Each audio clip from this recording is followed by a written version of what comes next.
Willkommen, bienvenue, welcome to the Cabaret. I am Becca Kasdan, and I will be your MC tonight.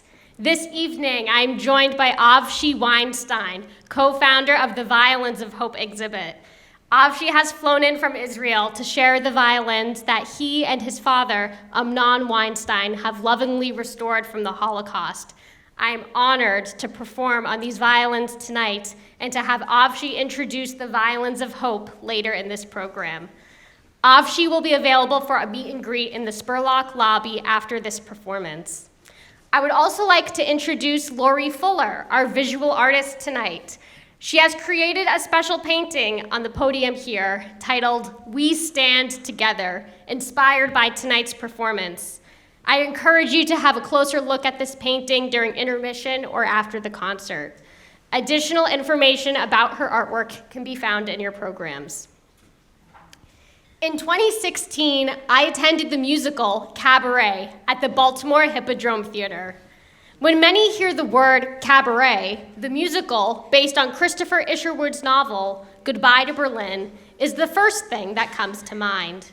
Taking place in the 1930s Berlin at the Kit Kat Club, just as the Nazi Party was rising to power, the Cabaret musical revolves around the Master of Ceremonies, a gay character who continuously interacts with the audience. At the conclusion of the musical, the MC violently rips off his costume, revealing a Jewish star. Immediately, bright flashes occur as he is executed, a symbolic metaphor for the Holocaust and the demise of the cabaret genre in 20th century Berlin. As I sat in the audience, many questions ran through my mind. I knew very little about the Berlin cabarets, and it was not a topic written about in any of my music history textbooks. I attended an art exhibit on Toulouse-Lautrec at the Museum of Fine Arts in Boston and learned that in Montmartre, France, where European cabarets began, as many as 50,000 people attended cabaret performances across the city on a single Friday night. So how did the cabarets come into existence in Germany? And more importantly, why were they seen as a threat to the Nazi regime and consequently destroyed forever? But let's back up a little bit to an even bigger question. Raise your hands if you have ever heard the expression or seen the headline, "Classical music is dying." Not surprising. As a classically trained violinist, it is a statement I hear constantly throughout my career. During this past year, the New York Times conducted a study on classical music concert attendance and found the following.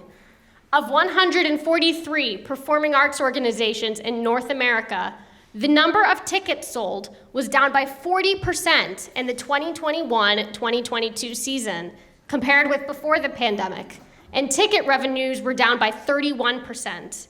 The firm attributed the decline to a variety of factors, including ongoing unease about the coronavirus and changing habits around attending live performances. Another factor noted in the study, aging audiences for classical music. So now I was faced with another question. How can I, as a violinist, reimagine or redefine classical music performance to make them more accessible to younger, diverse audiences? As I learned more about the ingenuity, creativity, and interdisciplinary collaboration found at the Berlin cabarets, it quickly became apparent that even though this art form was ultimately destroyed by the Nazis, its legacy can live on as a means of inspiration for classical music performances in the 21st century.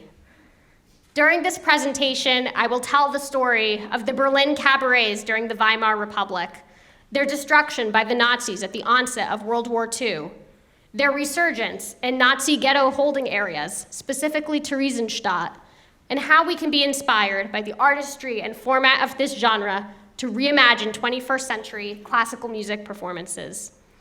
I strongly believe that the answer to drawing in new generations of audiences and creating a more diverse and inclusive space lies within the framework of the Berlin cabarets and their unique ability to confront socioeconomic, political, and cultural issues in a non-confrontational manner that celebrates ingenuity and acceptance in the arts.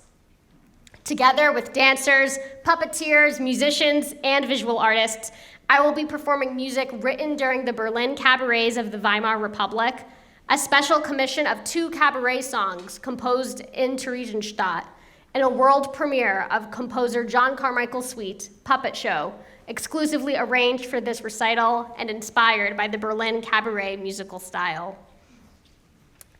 Our story begins with World War I, the bloodiest, most gruesome human conflict in history, leading to a staggering 38 million casualties, 17 million deaths, and 20 million wounded civilians. After 4 years of unprecedented battle in which new technologies such as the grenade, poisonous gas, flamethrowers, and tanks were used in unbelievable force, Germany finally signed an armistice on November 11, 1918, effectively ending the war, leading to the formation of a republic by Germany's Social Democrats. However, the world was still deeply shattered by the last 4 years, and the Allied powers took their own measures to ensure that World War I would be the war to end all wars, ironically igniting the flame for World War II. In 1919, the Treaty of Versailles was negotiated between the Allies and Germany, now in a period we know as the Weimar Republic. The treaty clearly outlined that Germany was to accept full responsibility for the war by paying a large financial sum and giving up land to the Allies. By being excessively harsh on Germany, the Allies hoped that the Treaty of Versailles would discourage Germany from starting another war. In response, Germany started printing more money, causing hyperinflation and the downfall of the economy.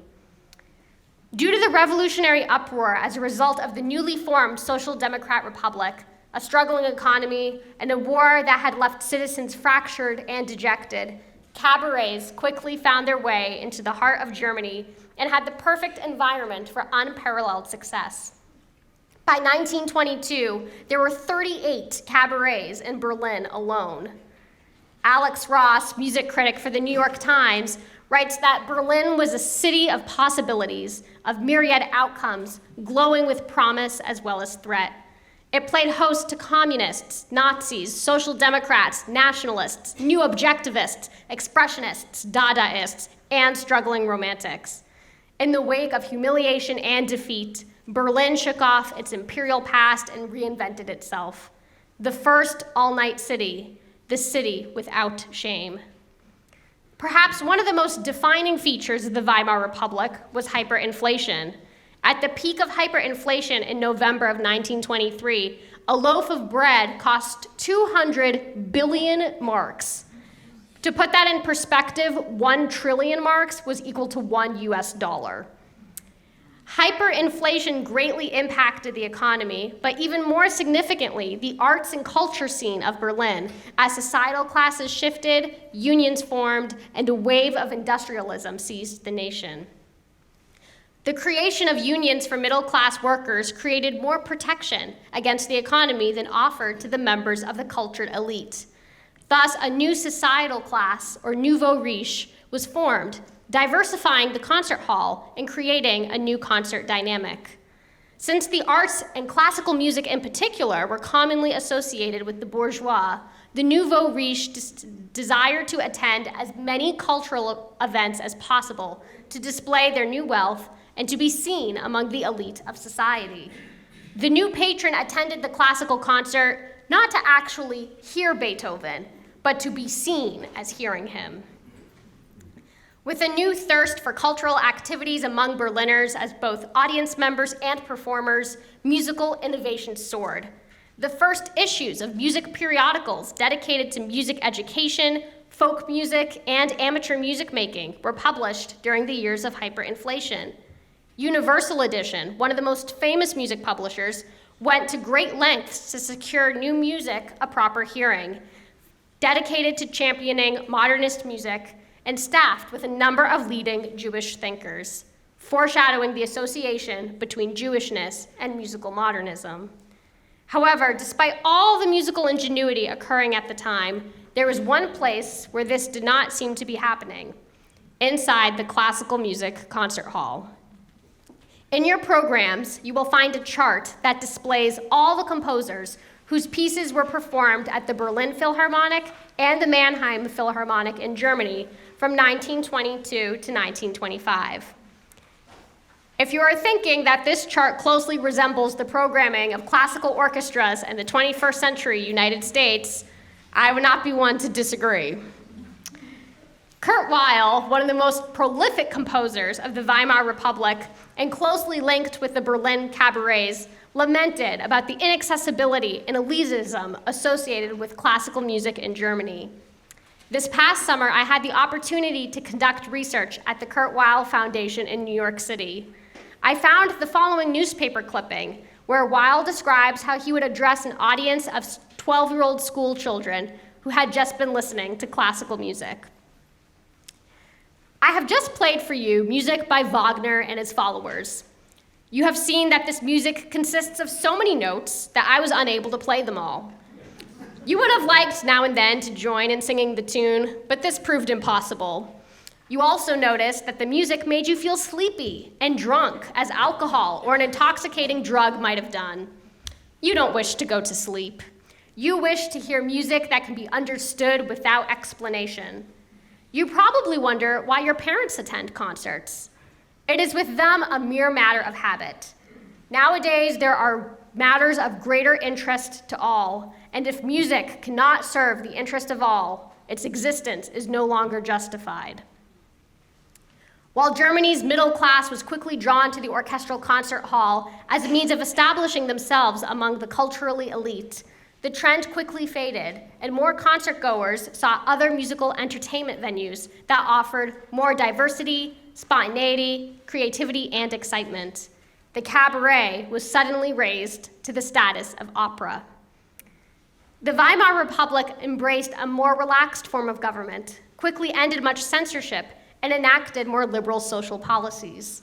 These policies attracted artists, musicians, actors, and minority groups, particularly Jews, women, and the gay and Black communities. With a far more relaxed government and loosened censorship, cabaretists found immense freedom to express themselves and discuss German life post-World War I. Perhaps the most important legacy of the Berlin cabarets was not only welcoming performers, theater owners, and audience members from diverse backgrounds and social classes, but ultimately being a pivotal site of experimentation, taboo breaking, and moral and intellectual revolution. And now let us enter the Berlin Cabaret. The term cabaret is derived from a divided serving plate of hors d'oeuvres, offering a little bit of something for everyone. A cabaret program typically consists of small numbers that include dances, poems, songs, comic monologues or impersonations, which I will not be doing tonight, sketches, and one-act variety skits. Combining literature, architecture, fashion, music, dancing, puppetry, politics, the economy, and embracing social and cultural issues, the Berlin cabarets truly embodied interdisciplinary artistic collaboration while creating a forum to address current-day affairs. The Berlin Cabaret was often hosted by a conferencier, or what we would refer to today as a master of ceremonies. The conferencier's role was twofold: to introduce each cabaret act and to engage the audience in a witty, thought-provoking manner about controversial and taboo topics. While sex, religion, and politics were the most common cabaret topics, cabaret acts addressed everyday cultural and economic issues, such as dance trends, apartment shortages, fashions, bankruptcy, and of course, drinking. The fast-paced nature of the cabarets and constant juxtaposition of various art forms created an atmosphere of spontaneity and improvisation that reflected Berlin's industrialism and modernist urbanization.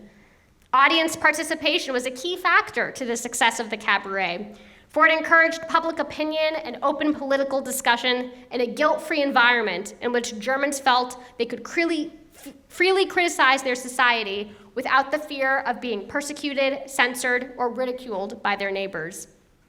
In addition, audience participation allowed the lines of audience and performer to be blurred, as each were largely dependent upon the other. Perhaps audience participation also flourished due to the smaller, more intimate venues in which cabarets were hosted. During a typical cabaret performance, audience members would be seated around circular tables and served food and drink, which inevitably led to more candor and comfort between the audience and the performers. Ultimately, the artistic purpose of the cabaret was to practice social criticism from the left, enlighten its audience, and change society.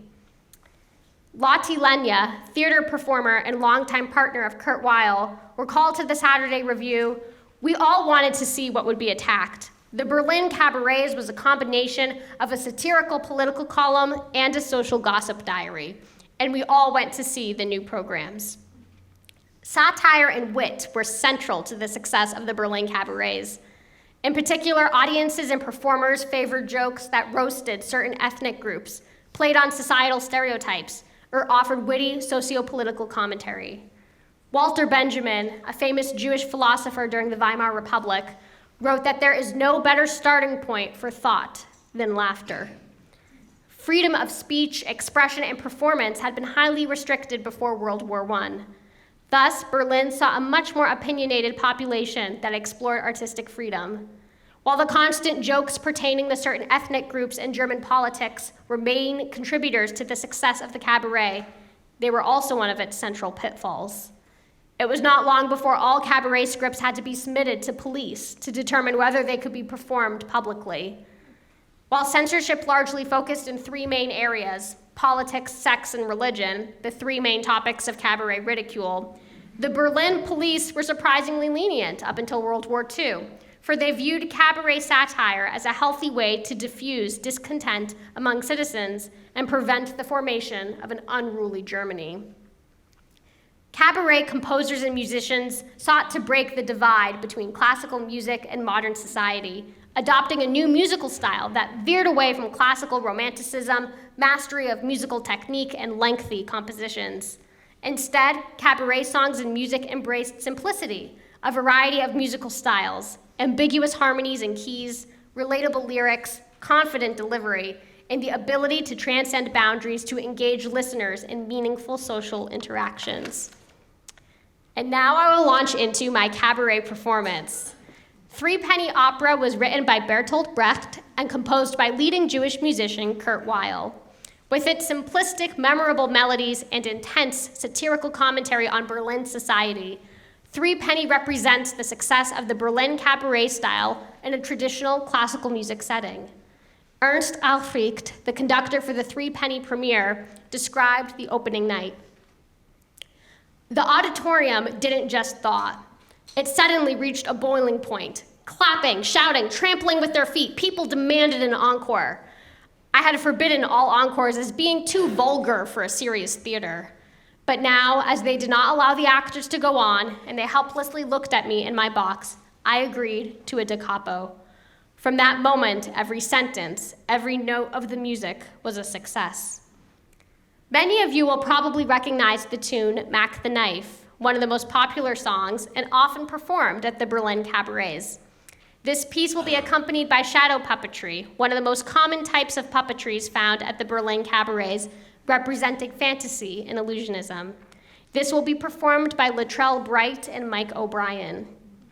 Following Threepenny Opera, I will be performing the inner movements of John Carmichael's puppet show.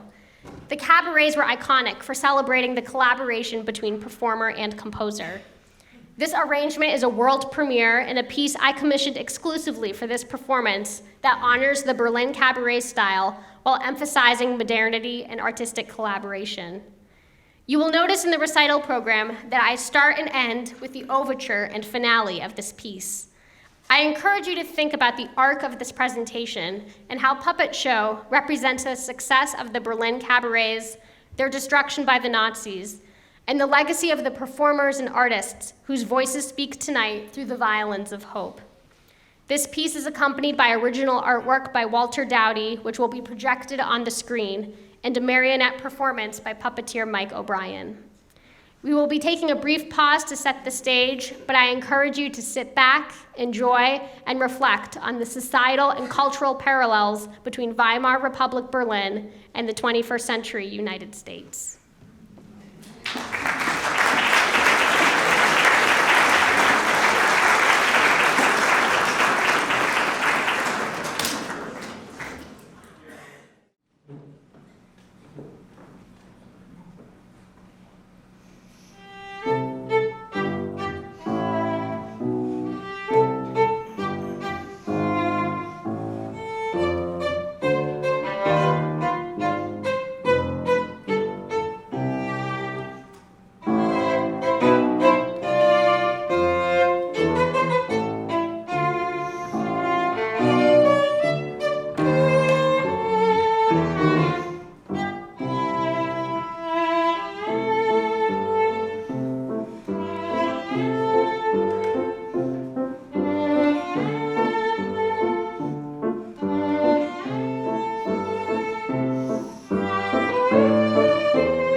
all for being here tonight. I so appreciate it.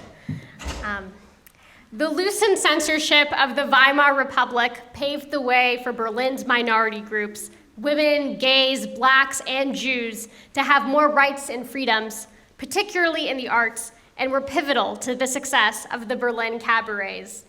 New birth control medications and abortion procedures became more widely accessible to women, creating the new image of the new woman, an iconic representation of Weimar Germany's newfound feminism. 100 years later, the United States is still fighting for these rights. The new woman was employed, embodied modernism in her fashionable flapper outfits and short bobbed hairstyle, and expressed urbanization through her daring independence. However, while women gained more representation in the workforce, they still faced great salary discrepancies, workplace discrimination, and ultimately remained subordinate to their male counterparts. At the Berlin cabarets, women were gainfully employed and also highly respected, as they were essential to the evening's success. Jews were also very active in the formation and success of the Berlin cabarets. Aside from being composers, performers, and writers, Jews were major financial contributors to the Berlin cabarets and disproportionately filled the audiences. Many Jews were silently blocked from universities and specific professions, despite Germany's claim of civic equality. Thus, Jews flocked to the Berlin cabarets, where they found acceptance, artistic freedom, and societal refuge. Weimar Germany's liberal attitude allowed for scientific and political movements for gay emancipation to receive more visibility. More gay venues began to pop up in Berlin, and the relaxed censorship laws encouraged more individuals to come out, build a stronger sense of community, and create a more poignant fight for gay rights. Claire Waldorf, one of the most famous cabaret singers, composed and sang "There's Only One Berlin," a song that became an overnight success. Waldorf was extremely open about her sexuality and her relationship with her partner. She inspired many in the gay community to express themselves, but also illustrated that the cabaret was an art form about inclusion and a safe medium for expressing artistic freedom. Das Lila Lied, the unofficial anthem of the gay rights movement in 1920s Berlin, warned against the dangers of prohibiting same-sex relationships. Dedicated to Jewish sexologist Magnus Hirschfeld, founder of the Institute of Sexual Research in Berlin and an advocate for gay rights, Das Lila Lied asserts the pride of the outsiders who refuse to be converted or persecuted and predict the day when they win both equal rights and tolerance. It wasn't until Stonewall in the 1970s that a culture would be as open to the gay community as 1920s Berlin. In your programs, you will find the lyrics to Das Lila Lied. We will play through the first verse, and then on the second verse, I invite you all to sing in German or English, or hum along, as we celebrate the importance of acceptance, equality, and inclusion of people from all backgrounds.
It is my honor tonight to introduce Avshalom Weinstein, co-founder of the Violins of Hope exhibit. Avshi, I would like to thank you for being a part of my recital tonight and for sharing your incredible violins and stories with us. The Violins of Hope exhibit will be on display at the Spurlock Museum until June 1st, and information about upcoming Violins of Hope events can be found in your programs. It is my honor to welcome to the stage Avshalom Weinstein.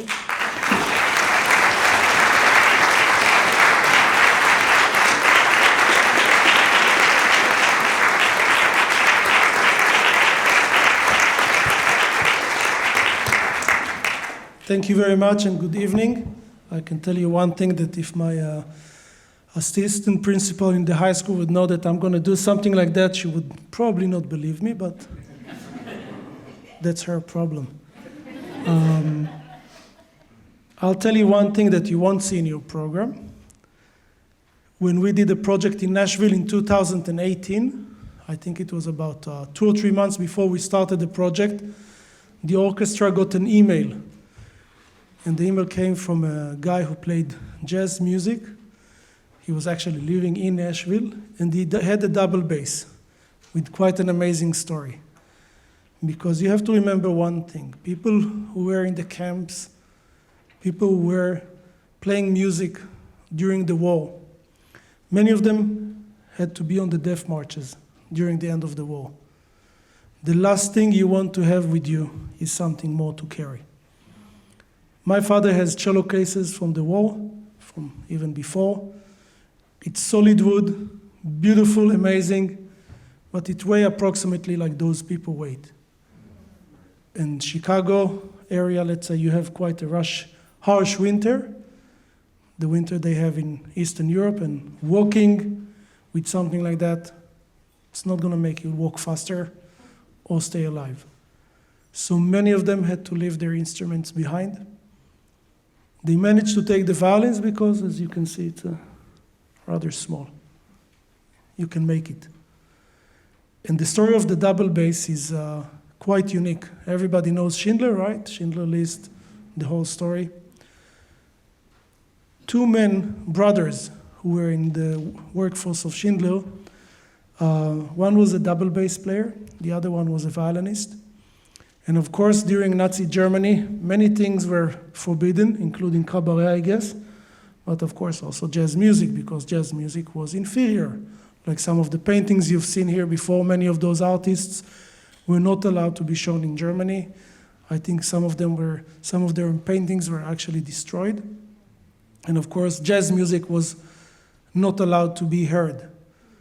But what did the Nazi occupiers and the guards in all the camps, what was their favorite music at nights when they had their own parties? Jazz music. And the Rosner brothers, they had to play almost every single night for them. They survived, like all the other people who worked for Schindler. And many, many years later, one of the Nazi officers, probably he managed to find one of the Rosner brothers in New York and sent him the double bass. And I'm very, very happy that I don't have it in the collection. We have over 100 instruments today. Shipping them is not that easy. If I have to put a bass on top, I don't want to imagine how much it's going to cost. And when the double bass came to the orchestra, because we only had one, so when they played the concert, they were switching all the time, all the musicians from the bass section, because they all wanted to play it. Like I said, we have more than 100 instruments, many, many, many different stories. You'll hear a few of them in a few minutes. And unfortunately, we only have few, because if you think about it, almost every single camp had at least one orchestra, sometimes more. In Auschwitz, for example, there was a women orchestra. It was ran later on by a woman named Alma Rose. She was the niece of Gustav Mahler. And Alma actually had the women orchestra before the war in Europe. They played light music, valses, and stuff like that. And She was caught by the Nazis when she went back to Europe in the 40s. And even though that she converted to be Christian many, many years before the war, she was sent to Auschwitz-Birkenau. Now, the Nazis knew who she was, who was her uncle, her father, who used to be the concertmeister of the Vienna Philharmonic and had a very successful quartet, the Roque Quartet. And if you can call someone a celebrity in a concentration camp, she would be the one. The Nazis used to call her Mrs. Rose, Frau Rose. The only barracks which had its own latrine was the women orchestra barracks in Birkenau. Alma herself, unfortunately, did not survive. She died about 2 or 3 months before the liberation. But 22 out of 24 women from the orchestra survived. One of the last instruments, the last one actually, that my father finished, it's we put the strings on it something like 180 hours ago, last Friday. It belonged to a woman named Violette Silberstein. She was a young girl. She lived in France. She learned a little bit of violin. And when she was sent to Auschwitz, to Birkenau, she tried to be accepted to the orchestra. Because the musician got a little bit of better conditions, better food, less work, it was considered to be a very desirable job, but not everybody can play. So she did an audition. She wasn't accepted. And later on, Alma Rose became the head of the orchestra, and she accepted her. And one of the times the orchestra had to walk from point A to point B. Violette was too sick, she couldn't move almost. She was dragging behind. The Nazi officer, he comes with a gun, puts it to her head. Alma comes back running. She says, no, you cannot kill her. She's my best violinist. Of course, this was a lie, but she survived. The amount of stories that we have is impossible. We can stay here for days. But you will hear, like I said, a few of the instruments, few of the stories. You can see a few up here in the exhibition. Many more of them around, I guess, Illinois, right, Elaine? I should say Illinois because there are too many places here that the instruments are going to, too many exhibitions. I can't say all of them because honestly I don't really know. But I really hope you enjoy and maybe see you in one of the other events that we are doing. It's been a wonderful concert until now, and thank you very much.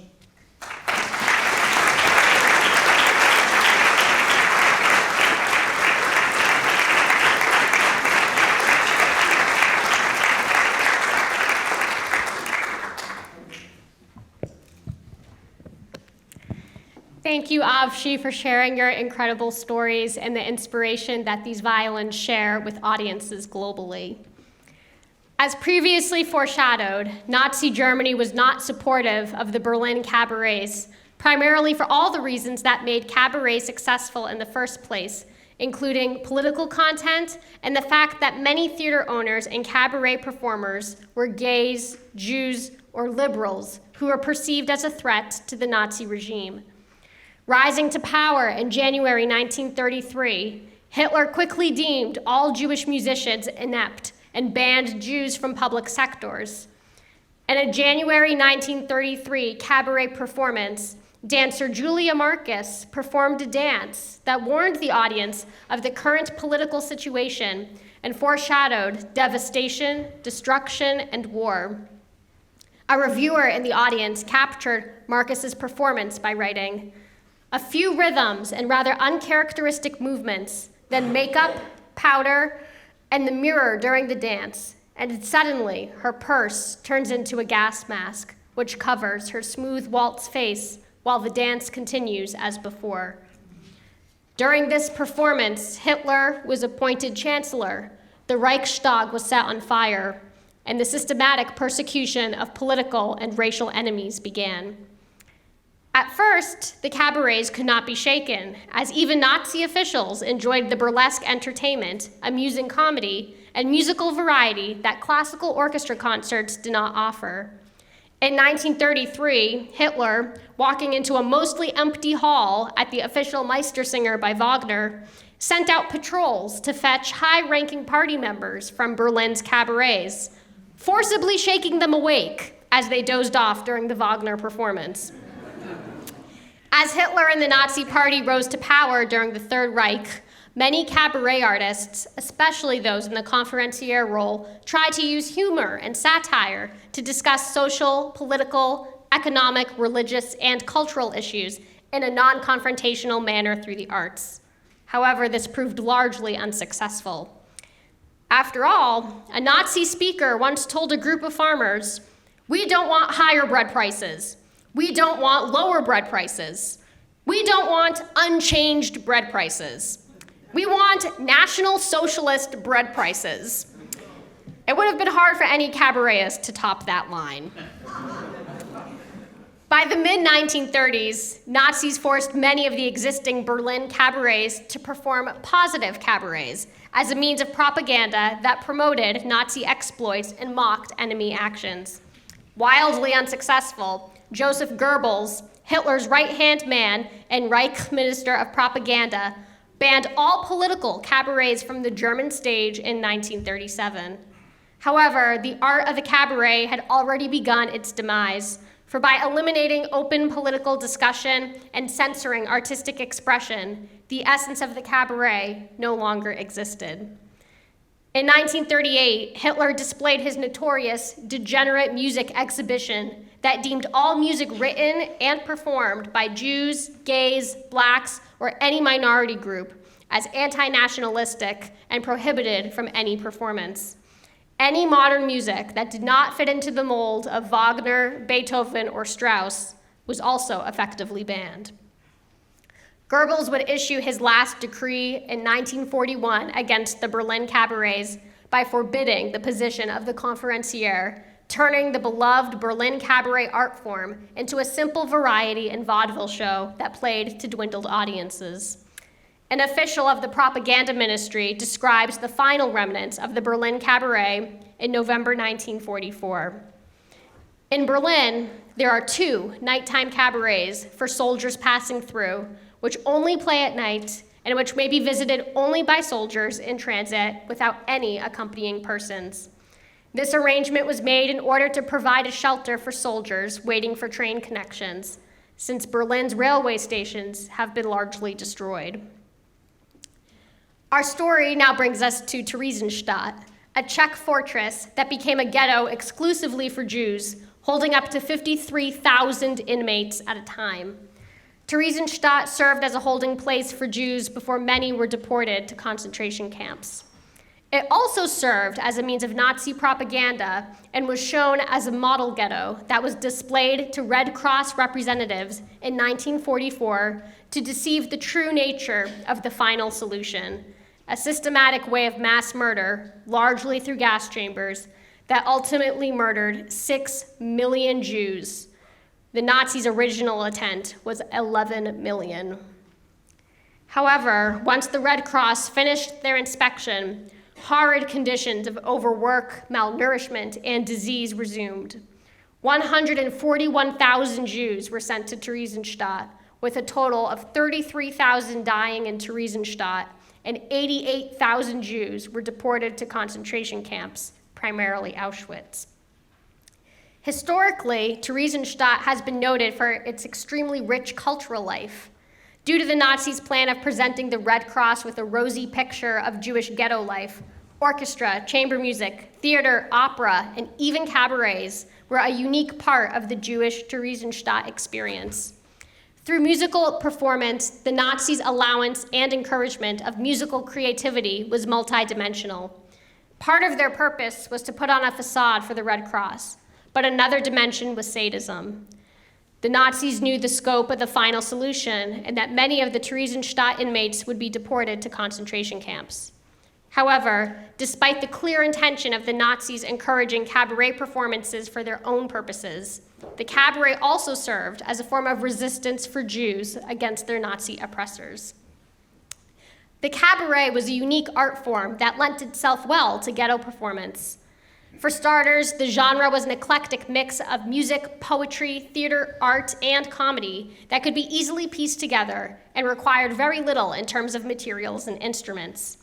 Theresienstadt cabarets were performed in a variety of venues, including performance halls, attics, barracks, courtyards, and infirmary wards. Much of the music used in Theresienstadt cabaret performances was written prior to World War II, such as tunes from Kurt Weill's Threepenny Opera, and were combined with a number of new songs that addressed the living conditions and mindset of Theresienstadt inmates. The most popular Theresienstadt cabaret was Carousel, written by Kurt Gehren, a famous Jewish actor and film director. Performed over 50 times and featured in the Red Cross visit in 1944, Carousel addressed the importance of survival, adaptability, realism, humor, and solidarity among Theresienstadt inmates. The most popular song was set to lyrics by Leo Strauss and was titled As If, which we'll be playing tonight. Theresienstadt is described as an as-if city with as-if occupations, as-if celebrities, as-if food, and as-if beds, with the last stanza suggesting that the visions of a better future might also be as if. While As If may be viewed as a song displaying hopelessness, it is in fact a song that represents the necessity of adaptability and resistance, not only against the Nazis, but resistance against being powerless. Many inmates who arrived at Theresienstadt were told that it was a spa town or an elevated ghetto, yet were thrust into the harsh reality of unsanitary living quarters, little food, and forced labor. The massive deception that new arrivals at Theresienstadt faced often led to feelings of depression or rebellion, making them prime candidates for deportation. As survivor Jacob Jacobson stated, just because the danger of deportation was menacing everyone at every moment, the people in the ghetto had to live as if this danger did not really exist, as if a life of freedom and human dignity was waiting around the corner. Thus, cabarets and Carousel in particular used music to relate to prisoners and the newfound realities of their circumstances, while also sending the message that resilience and adaptability were necessary to show resistance against the Nazis. According to survivor Ivan Klima, it was precisely cabaret that enjoyed the greatest interest and response among the interned. Much like the cabarets prior to World War II, the cabaret performances in Theresienstadt sought to retain many of the characteristics that made the genre successful during the interwar years. Satire and wit remained key components of cabaret scripts, yet ultimately had to be even more nuanced than before to avoid being censored or canceled altogether. While only a few cabaret scripts survived destruction, they all share common themes of nostalgia, resistance, entertainment, and resilience. It is remarkable that during a time of so much oppression and hopelessness, that Jewish prisoners were able to successfully stage, compose, and craft innovative cabaret performances that reflected their current circumstances and provide a necessary outlet for diversion. Ultimately, while the cabaret genre was stretched to its limit due to extreme censorship, the cabaret did not perish because it could not cope with inhuman conditions. Cabaret died because the Nazis murdered so many of the human beings who sustained it: women and men, writers and composers, actors and musicians, professionals and amateurs, entertainers and audience. And now for the stories of the violins we will be playing tonight. This first violin belonged to Zvi Haftel, the first concertmaster of the Palestine Orchestra, later to become the Israel Philharmonic Orchestra. It is a French instrument made by famous violin maker Auguste Dart in the town of Mirecourt around 1870. Zvi Haftel was one of about 100 musicians gathered by Bronislaw Huberman all over Europe and brought to Palestine. Before the war, Haftel was a distinguished violinist, but he joined Huberman after losing his job in a German orchestra for being Jewish. Huberman's vision to create an all-Jewish orchestra in Palestine saved an estimated 1,000 lives of musicians and their families between 1935 to 1939.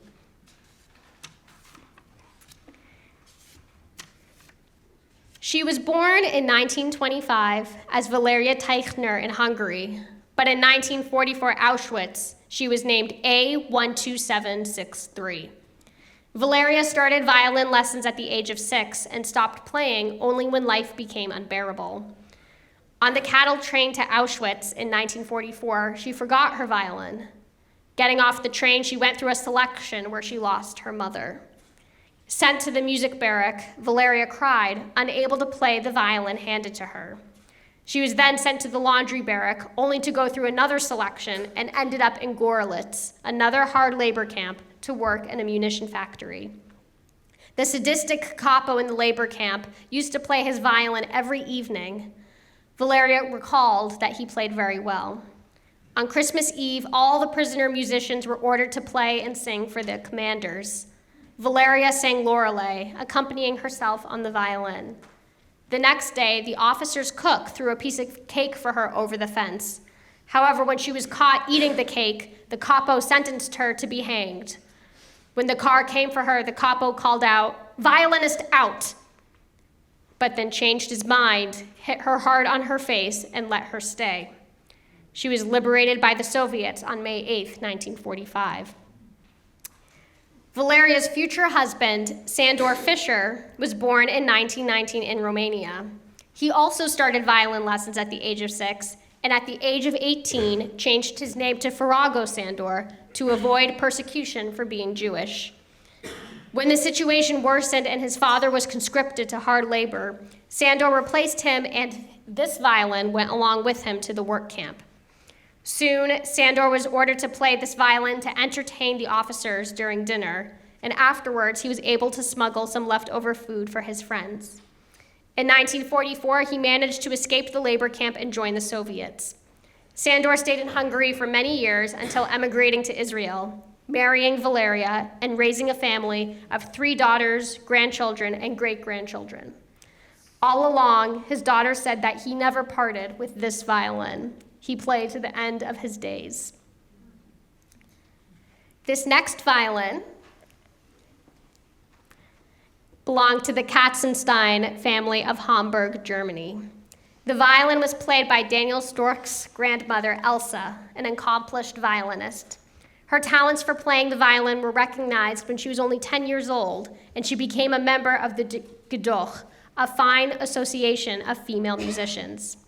She studied at the Hochschule für Musik Berlin for 1 year and was a member of the Reichsmusikkammer, an elite association of musicians. Only members of this association were permitted to teach private violin lessons. Elsa was banned from the association in 1935 because of the Nuremberg Laws, a set of anti-Semitic and racist laws enacted by Nazi Germany. On April 4th, 1939, the conductor of the Kammer Orchestra Hamburg wrote a letter praising Elsa's talent as a musician and expressed his sorrow that she was moving to the United States. The Katzenstein family had to sell most of their valuables. However, this violin made the escape with them to America. This violin is a small 7/8 violin, which is perfect for me, which used to be called a woman's violin. This violin is on loan to the Violins of Hope collection by the Storck family. The violins that we played tonight all share a common denominator. They are symbols of hope and a way to say, remember me, remember us. Life is good. Celebrate it for those who perished, for those who survived, for all people. We will now perform 2 cabaret songs, As If Town and Theresienstadt is the Best Place on Earth. Both of these songs were composed in Theresienstadt. These songs were originally discovered in a recording handed down by a Danish Theresienstadt survivor to Polish singer Bente Kahan in 1992. I would like to thank Ronan Nissan, who created a beautiful new arrangement of these songs exclusively for this performance, and Dahlia Luxemburg, who translated the songs into English.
as if once to be had.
Was not the best place on earth.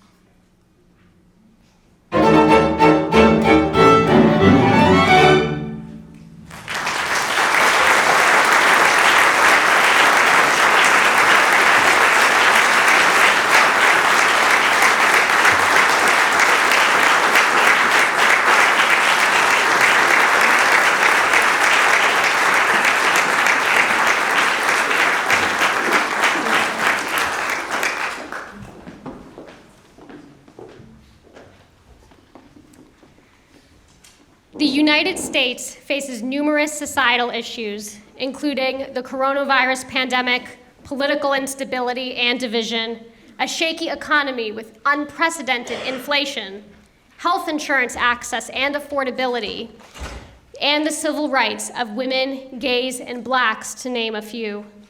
Weimar Germany shared all of these societal problems, and the comparisons between the two is eerily similar. Both Weimar Germany and the United States saw declining audience attendance at classical music concerts, as well as older audience demographics among their patrons. During the Weimar Republic, orchestral programming was a main contributing factor for diminishing audience attendance, as the lack of diversity, repetition of works by a small group of composers, and rigid concert hall etiquette all led audience members to seek entertainment elsewhere, primarily at the cabarets. The musicians, dancers, and artists at the Berlin cabarets often performed or displayed original works for the audience, an element that has proven highly successful when incorporated into 21st century classical music concerts. Today, programming, venues, seating, audience participation, interdisciplinary collaboration, and discussion are now as equally important as the music itself. With the rise of affordable and portable technology, music is readily accessible via radio, streaming platforms, and on-demand music apps. Weimar Germany was to the radio as the United States is to Spotify. And yet, despite the increased accessibility of classical music via at-home streaming devices, there is still a desire among people to attend live performances that offer new and exciting social and musical experiences. The rise of technology combined with a global pandemic and unprecedented inflation have resulted in more artistic and cultural institutions needing to reinvent themselves to attract the public. Today, audience members attend classical concerts in the hopes of achieving an enjoyable social and musical experience that brings together interdisciplinary collaboration, diverse programming, improvisation, performer-audience interaction, and the opportunity to disconnect from a fast-paced technological society. Classical music institutions and performing artists need to meet the cultural revolution that is taking place in the 21st century. For too long, classical music institutions and artists have created a stiff divide between performer and audience. But it is when performers and audience members collaborate and converse with one another that classical music begins to soar and a stronger sense of community is built.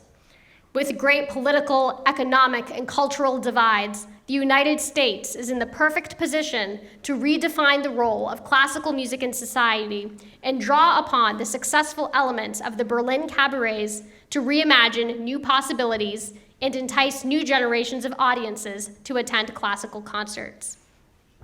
In your programs, you will find a survey about your experience at tonight's concert. I encourage you to fill out these surveys by scanning the QR code online, or you can fill them out in person after the concert and leave them in this box on the stage. These surveys will contribute to my dissertation research on the success of incorporating Berlin cabaret elements into 21st century classical performances. After the concert, I invite you to join me and Avshi in the Spurlock lobby for a meet and greet and dessert reception. I'm so grateful for everyone who has made tonight possible. I would like to thank Avshalom Weinstein for joining me in tonight's performance and for loaning his beautiful violins. It has been an honor and a privilege to perform on these extraordinary violins tonight.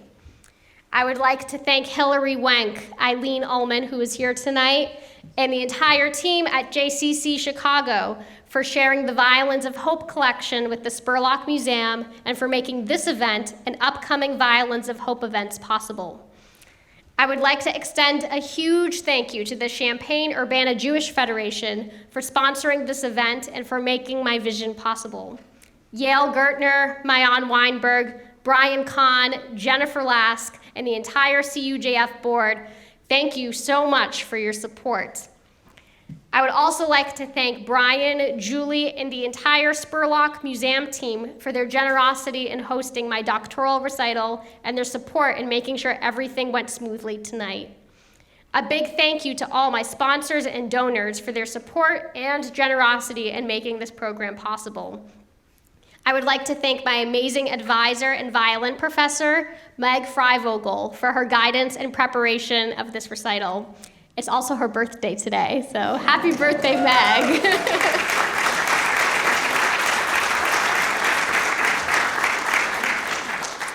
I would also like to thank my doctoral committee members, Dr. Stephen Fairbanks, who is here tonight, Dr. Michael Silvers, and Dr. Christina Bashford. Tonight's performance would not have been possible without all my talented artistic collaborators. Thank you all for your time, expertise, and creative contributions. It has been a joy to collaborate with all of you. Lastly, I would like to thank my parents and my sister Anna for their amazing support throughout my entire musical career and education, and for being there for me every step of the way. Thank you.